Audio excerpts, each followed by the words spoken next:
So the chicken light became my flashlight. Right, so what happened is the topsoil filled up, obviously, and it hasn't overflown there, but I think it's running out of the swivel pipe currently, because there was water when I walked past there. So it's not so full that it runs over the berm. Just find the swivel pipe quickly, but it is full enough. See these zucchinas all along the swale planted.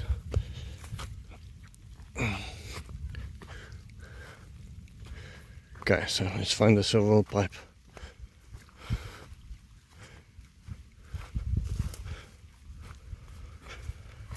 Slowly, so it's running out slowly from the swivel pipe. Let's see the angle at which that swivel pipe is going.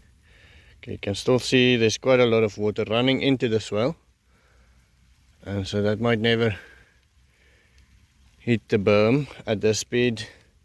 Swale will most likely not run over the level spillway. It will run out of this little swivel pipe that's just adjusted to the right height, I believe.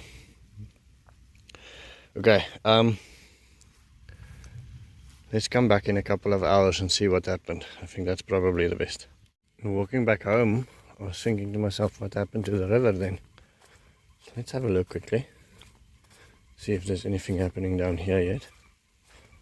To me, it's always interesting how some things tend to fill up faster. So this is one of the areas where we take out building sand.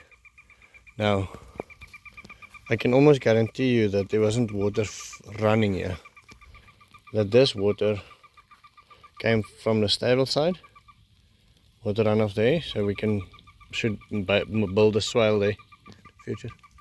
Funny bird noises, eh?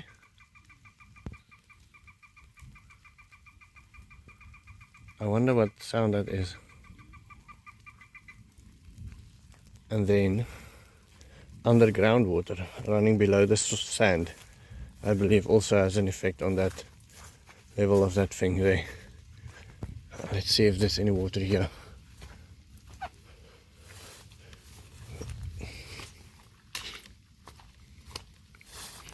See that wetness there?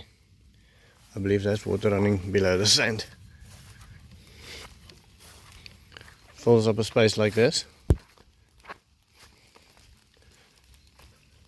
next to the swing, and then the water goes down into the soil and then starts running below the sand that way. So when you see a dry river running, it means that all the capacity below, it means either one of two things: either all the capacity below is full, or it's running so fast that the tension on top is lower than the tension below. So when it runs very fast, it doesn't care whether the reservoir below the sand is filled. When it runs slow, it fills up everything below first before it starts running on the soil downhill.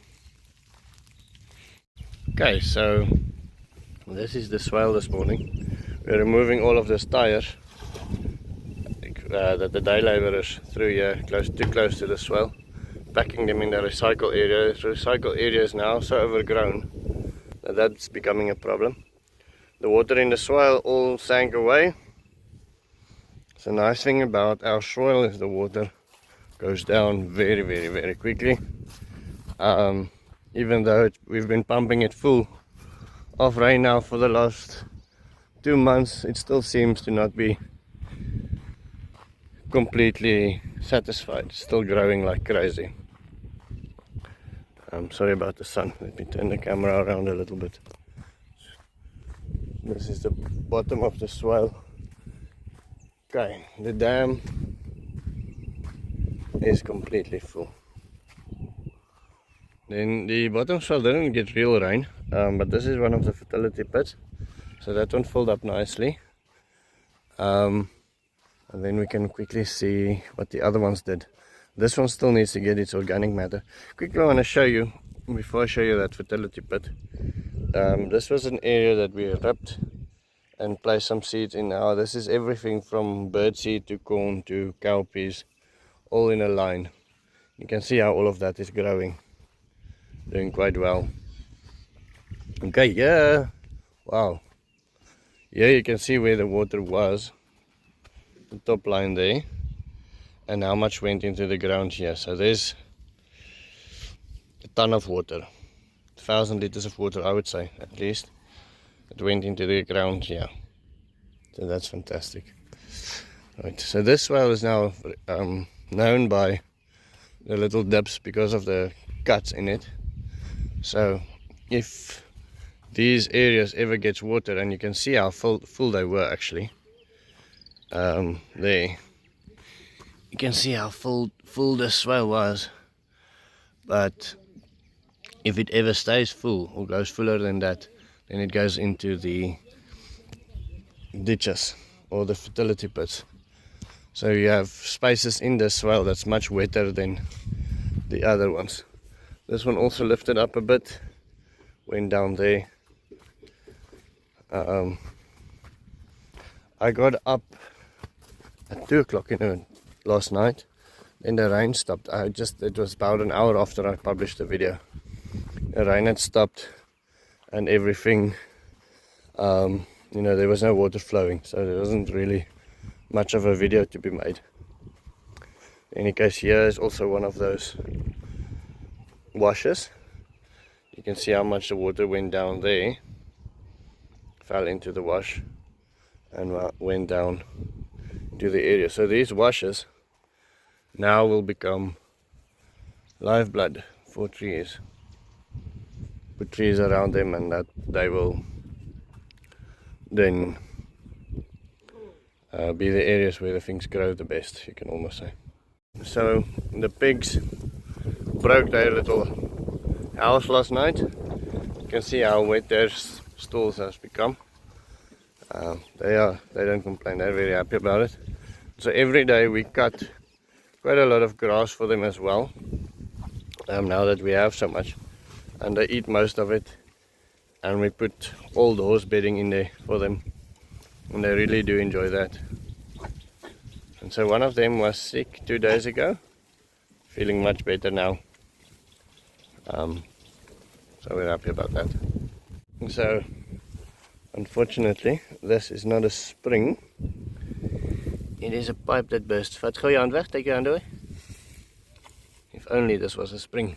That would have been wonderful.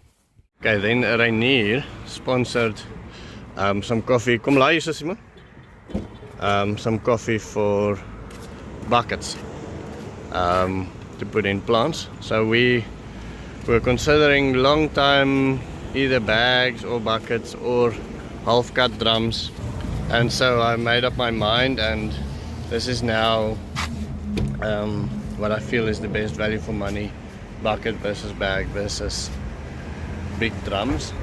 And we'll plant some fragile trees in there to overwinter them for the next 2 or 3 years until they're big enough to plant out. What are you doing, child?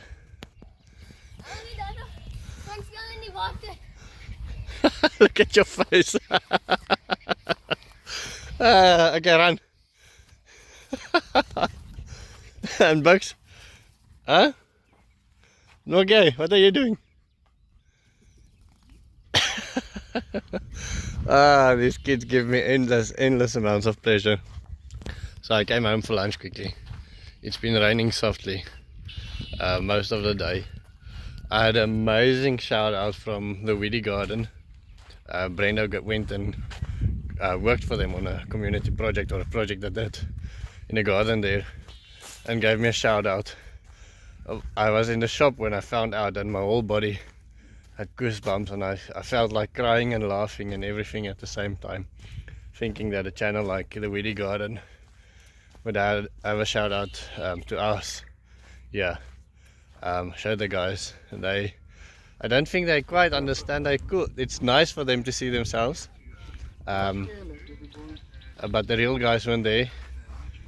Lucas and Simon is in town working on that project there. Lucas says Simon's got flat wheels.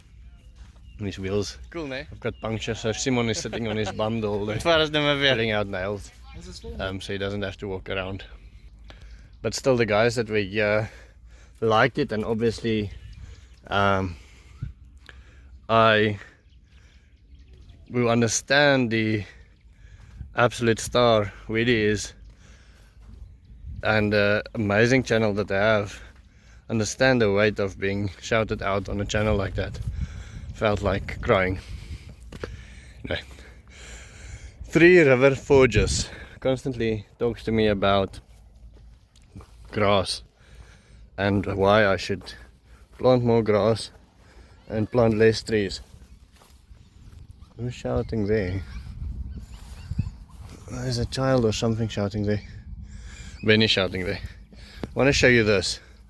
So this is the place where we did those little side pits. You can see how they work very well. But the area between them that were just simply not disturbed, the grass grew very well as well. So for us, grass is definitely very, very, very important. But our theory now is that the grass will take care of themselves. All you have to do is just not eat it, just not kill it by the animals. We have to nurture the trees a little bit more, get them ready. Are you awake, child? No. Why is that one sounding like it's dying? Why is that one sounding like it's dying? Are you awake, child? Yes. Let me see. Let me see, Ben, whoa. What did you do?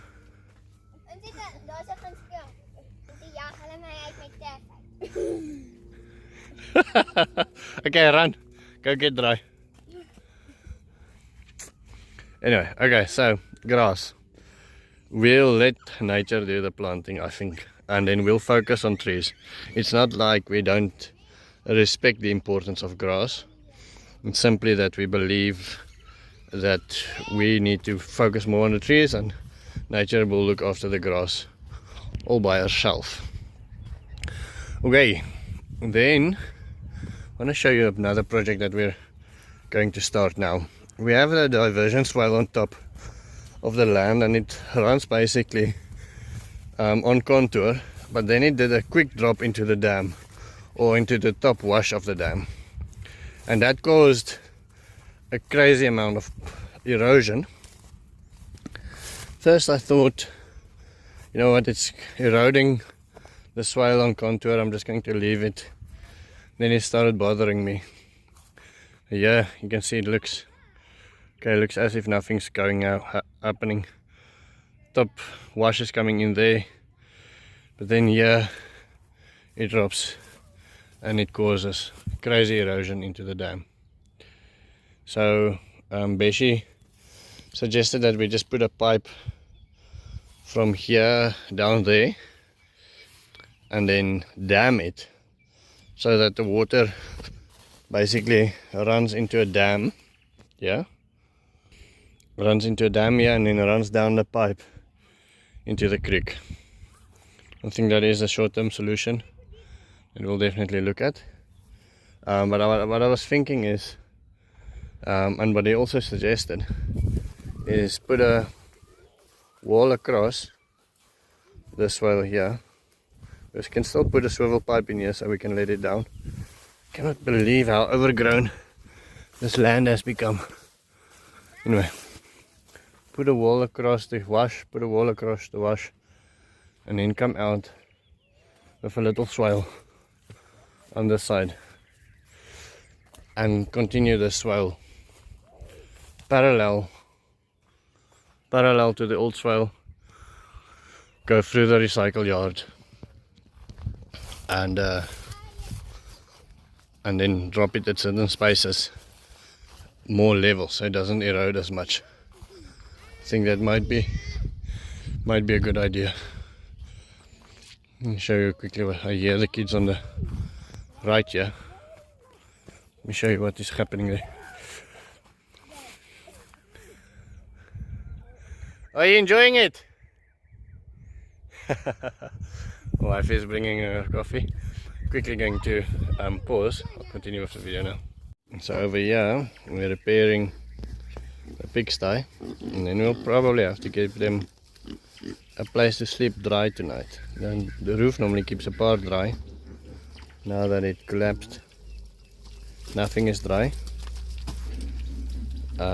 Luckily it's not cold at all, so I think they'll be fine. But you want to maybe just give them some place dry where they can lie together, so everything's not completely soaked. And then on that pipe we'll have to buy a new piece of pipe to replace this piece. The fittings alone will not work. We'll have to replace a pipe. The only bad thing about this type of pipe is that you can only buy here in McFarlane, you can only buy 50 meters pieces, so that's going to be a problem.